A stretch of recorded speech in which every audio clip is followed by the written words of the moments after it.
भीड़ में अपराध और गैंगवॉर को लेकर बड़ा बयान सामने आया है। विधायक सुरेश धस का कहना है कि अक्का और उसकी गैंग अभी भी सक्रिय है। उन्होंने इस गिरोह के खिलाफ कड़ी कार्रवाई की मांग करते हुए अक्का और उसके सहयोगियों का नार्को टेस्ट कराने की अपील की है। मी आका आणि त्याचे सर्व सहकारी यांची नार्को टेस्ट करायची सांगितलेली आहे।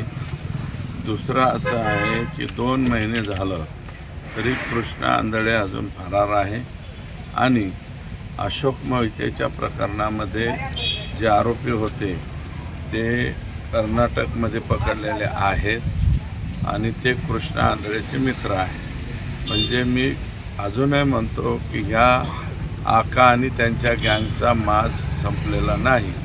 आता अजूनही तो मुलगा मोहिते अनकॉन्शियस आहे, त्याच्यामुळं त्याच्यावरती 326 जी केलेली एसपीने ती 326च्या ऐवजी 307 म्हणजे 109 हे लवकरात लवकर करावी, म्हणजे हे लोक आतमध्ये राहतील। 2 महिने झाले कृष्णा आंधळे फरार आहे। तो फरार आहे याचं कारण त्याला कोणाचंही स्वारस्य नाही अशा प्रकारचे रिपोर्ट पोलीसकडनं येत आहेत। सापडेल असं आमचं मत आहे की फार दिवस काय राहील असं वाटत नाही।